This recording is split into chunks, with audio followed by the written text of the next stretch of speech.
Okay. So I want to open our little conversation with a little reading from Howard Thurman from the book, weirdly, The Mood of Christmas. So, and other celebrations, but it has a lot of great stuff that's not related to Christmas. So this little piece is called Knowledge Shall Vanish Away. Whether there be knowledge, it shall vanish away. A ceaseless search like the ebb and flow of oceans marks all man's days. For him, no rest, no rest. The fever in the blood is answer to the temper of the mind. When time was young, just learning how to walk, it is placed, its stamp upon a single cell, which gave a slant to all that lives. Today or yesterday, no matter when. A ceaseless search, like the ebb and flow of oceans, marks all man's day. Is there some point, some place of rest to bring an end to all man's quest? Something that does not fail? Something that lasts beyond all things that pass when the shadows thicken and the lights grow dim? Some worldly hope that gives retreat from all the winds that beat upon the world? Some sure attachment to another's life that stands secure against all change of mind or heart? Some private dream where only dwells the purest of secret's desires? All these must fade. All these must pass away. There is a sense of wholeness at the core of man that must abound in all he does, that marks with reverence his every step, that has its sway when all else fails, that wearies out all evil things, that warms the depth of frozen fears, making friend of foe, making love of hate, and lasts beyond the living and the dead, beyond the goals of peace and the ends of war.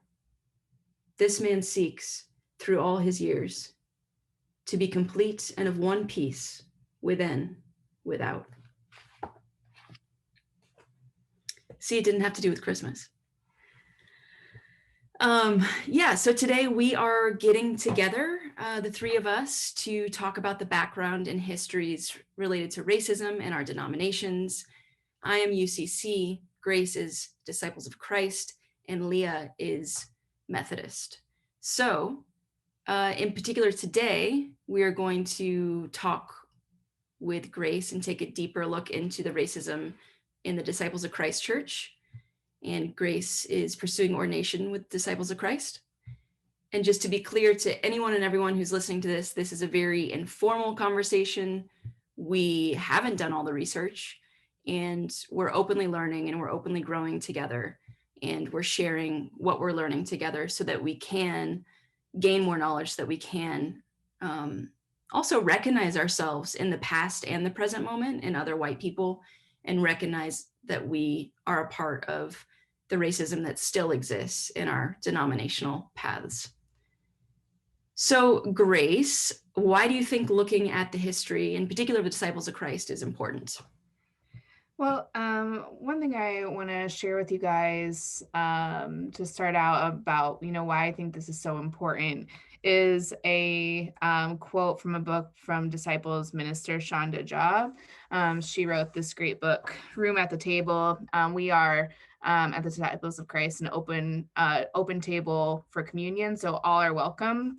But this is Room at the Table, Struggle for Unity and Equality in Disciples History.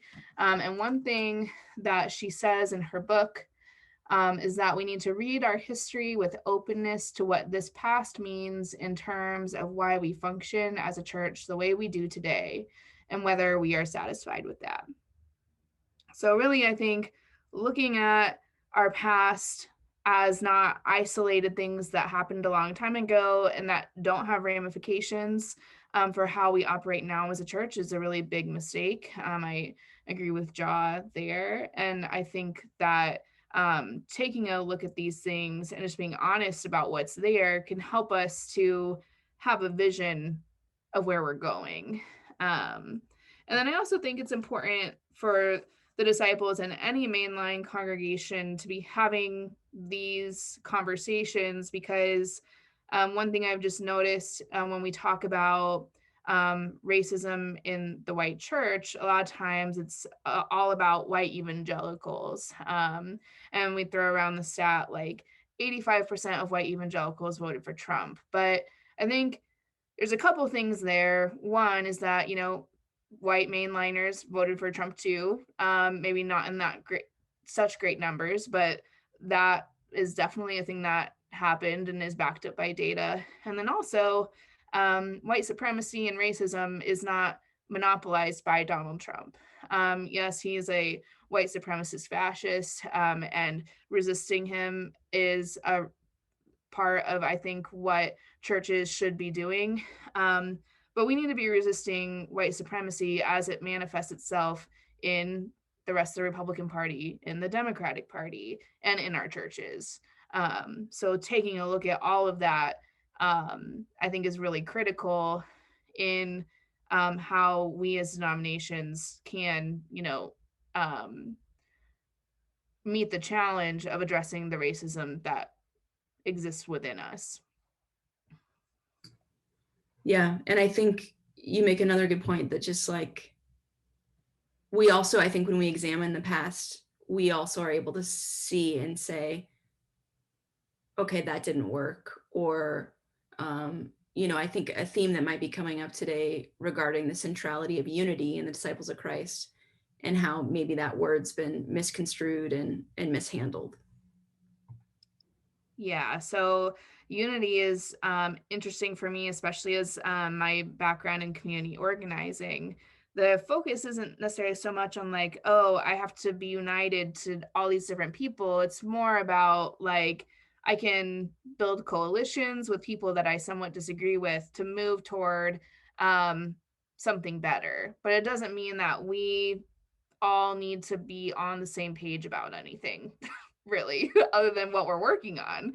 And I think that if you want to call that unity, I think that is something, but unity as in like we all have to just be really on the same page of what we um you know how we conceive and so like when the disciples, the Stone Campbell movement, which the disciples were born out of, they were really trying to get away from, we all have to agree with these doctrinal statements in order to be united as Christian. So in that way, it's like, yes, we want um that kind of freedom to be like, yes, we can be united to face the problems of our world.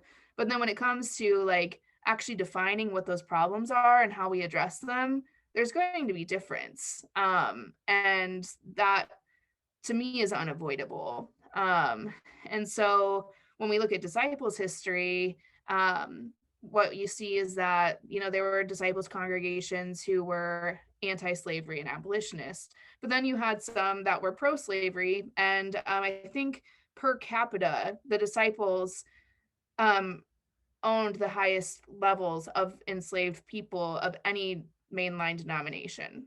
So like, because um, we have this denominational, or so we have a congregational polity, people can pick and choose sort of what is important to them as a congregation. We obviously didn't have unity in that way. And to me, that kind of unity is even more important than whether or not we say we're like Christian or not. It's unity in terms of like, does our Christian faith compel us to look out for the freedom of all people?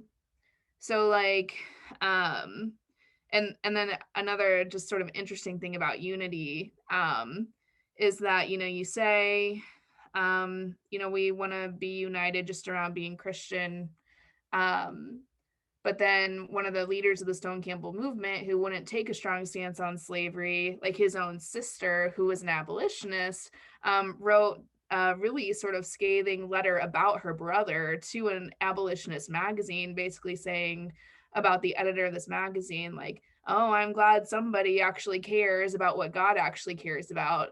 And you can just see the undertone of that is like, unlike my idiot brother over here, who's an idiot. Like, so I think, because, one thing, and this is from Shonda's book too, she says, Um, I truly rejoice to find that one of our brotherhood has found the fortitude and independence of mind to rise superior to the reproach and opposition of so many of his professed Christian brethren on behalf of the poor, oppressed, and degraded slave. And so, like, that just little thing in the magazine just shows, like, obviously unity is not happening there. And I think that's good, like, because if they're not going to unite around, for me, what is important at ending the institution of slavery, then you need people to be polarized and saying, like, no, actually, we need to be moving towards this. Yeah. Yeah, I totally agree with what you're saying about unity. And I'm not a DOC, but to me, you can't put unity at the center of anything because unity implies gathering around something else.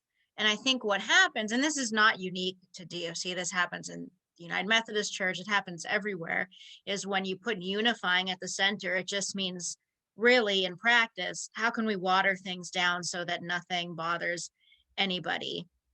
How can we be as much like a country club as possible is really how it works out being, because anything is going to offend somebody rather than unifying around some sort of core principles. Um, so do you think that you could take us, Grace, through like a quick and dirty timeline of the DOC and racism and anti-racism, if that's even a part of the history, which I'm not going to assume that it is? So, I mean, one thing, again, that I already sort of got into is, like, I think within the denomination, you do have examples of, like, people who have even, in the time of slavery, like, had a desired, anti-racism wasn't a term that they would use, but, you've got Jane McKeever who wrote that letter about her brother saying, like, so, you have disciples who are on the Underground Railroad who are abolitionists, but then you'd have those who don't want to take a strong position, or again are slaveholders themselves. And just so much of the context that the disciples sort of emerged from was this sort of rugged individualism in the American frontier. That's sort of where that's how it sprang up. It's like, we're not going to let any of these doctrines sort of tell us what to do. We are here, we're going to make our own way. Which means that a lot of the prevailing cultural attitudes of the time that were racist kind of emerged up there with it. So, so again, you have this idea of, like, what you were saying, Leah, like watering everything down to the point that it's just not going to bother anyone. And then from the beginning of the Stone Campbell movement, we had the Cane Ridge Revival in Kentucky, which was like Black people were invited to attend, but it was completely segregated. So like segregated seating for Black people. And, Black preachers were invited, but predominantly to preach to Black people. And so there was segregation in those kinds of things as well. And then just some, not, I don't want to say isolated events, but also happening around this time. There was a group of disciples and congregations that worked together to raise the money to purchase the freedom of a Black person who had been enslaved. But it was very much a, like, we are doing this and because you're a good preacher. Like, they wanted him to come and preach, and like for the purposes of, like, their conception of what the ministry should be. And the thing that to me is also sort of unbelievable about that is that they raised enough money to purchase his freedom, but not his wife's. And then he had to work for 3 years to raise enough money to purchase her freedom. So it's that is obviously a huge problem. And then, sending, like, they had some Black preachers that they sent to Liberia. And I don't have the name off the top of my head, but one of them died just a couple of months after he arrived there of malaria. So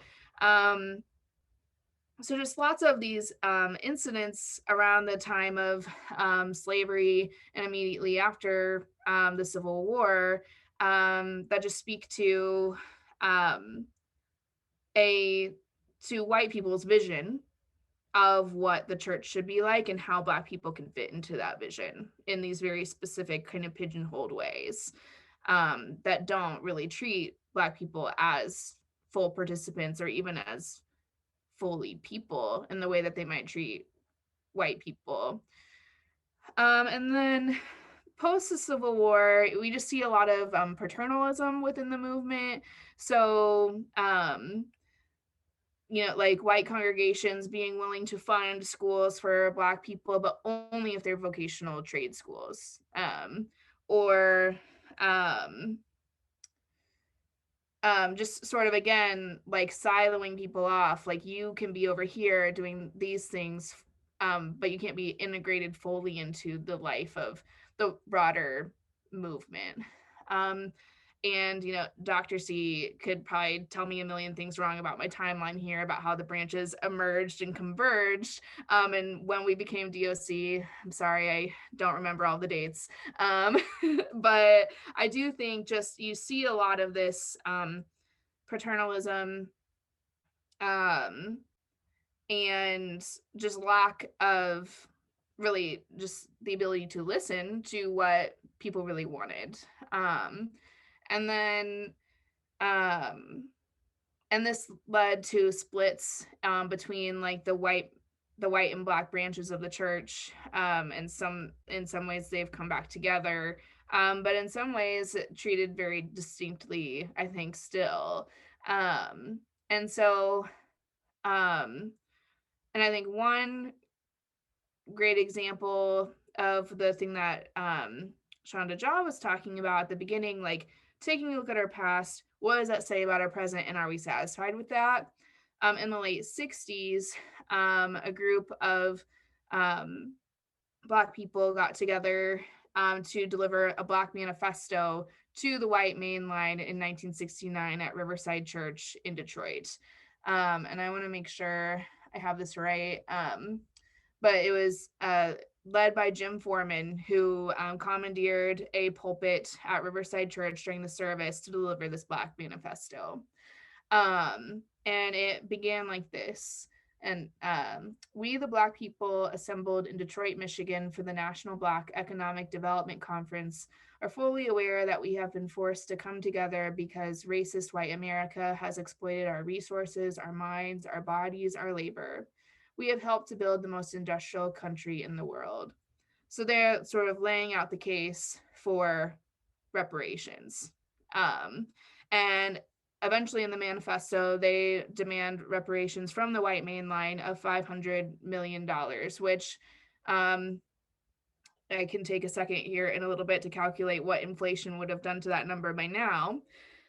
And I can't say what anyone else in the main line decided to do, but in the Disciples, our response to that was sort of this promise to put money into like diversity and inclusion type programs and hire at least 20% of people at the general expression of our denomination that are Black or people of color. And so, that's fine, but it's not $500 million. Like, and it's not even participating in a portion of the $500 million, right? Exactly. And what was the follow through like? I mean, did they even do what they said they were going to do? So I think that they did. Okay. I don't know how long it took, but I believe, but that's a great question, and I will follow up on that. And I think so. The $500,000 plan. One couple things I just wanted to point out. What they were demanding the money for to pay for was a National Black Labor Strike and Defense Fund, National Welfare Rights Organization, a Southern Land Bank for publishing and printing industries as an alternative to the white dominated printing fields. So You know, it's like, okay, well, we're not going to give you that, but we'll give you this thing that fits into what we already like to do. And so I think not unlike the history and the revival, right? I mean, a segregated revival. Like, here's something that fits into what what the dominant, oppressive culture is already doing. Like, yeah, the theme of paternalism, the theme of control, the theme of we really are doing exactly what the manifesto accused white folks of doing, is exploiting Black people to prop up other ventures. And the response to that was, well, we'll keep doing it, but we'll make it look nicer. Yeah. Essentially. Yeah. And so I think, looking at what the disciples have done is really about this question of unity. Like, the one of the thing that sort of amazed me too is like, what an amazing opportunity the disciples had at demonstrating Christian unity by coming together with the rest of the white main line and looking under whatever cushions we have to find $500 million. Like, what kind of amazing expression of unity could that have been for the white main line to work together to pay what is owed? And what, so then, and again, with inflation, that number even then probably it should have been much higher. So right. Yeah. And so then when we look at now, so what does this look like now? What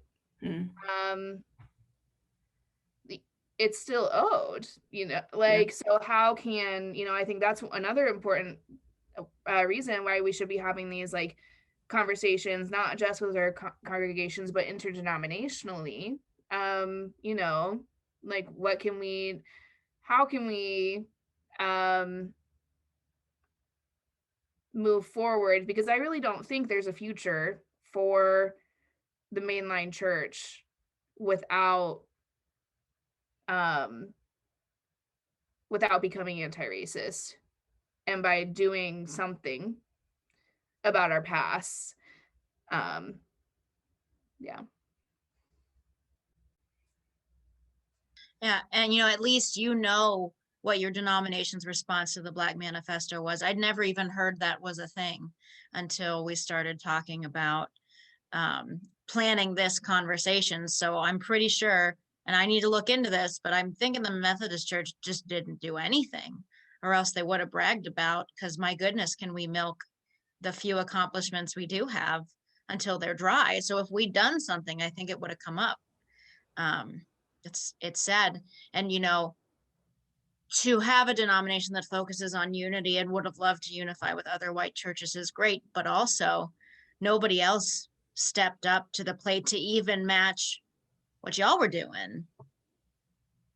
It's shameful. I'll be curious to look into how the UCC responded to that. And I think, a lot of what, hearing Grace, you talk about this, I'm struck by even how the history, right, is recorded and captured from a particular perspective. And but I like the pitch that you made about kind of re-envisioning what if that particular debt was paid at that particular time, right? Again, that doesn't solve everything, but how could we have re-envisioned unity and almost, and I love that part of it was about the press and having accessibility to that voice in that particular way. And I think how could the history have been shifted in that moment to give voice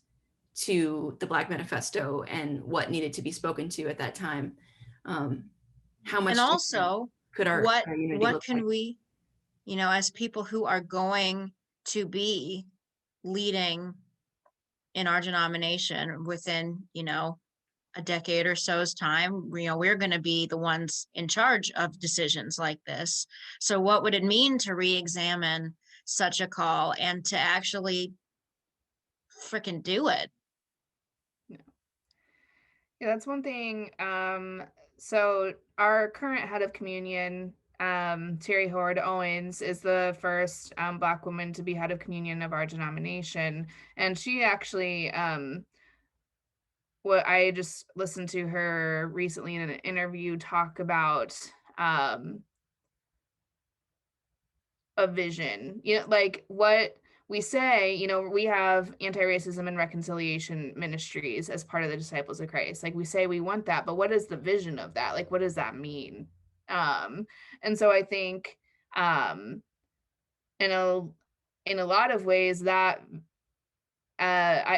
I'm of the belief that like our privilege so often just like completely kills our vision, because we're like, well, things are fine. Like, and why wouldn't anyone want to be exactly like we are? Like, why wouldn't people just be so overjoyed to be like 20% of what we do? But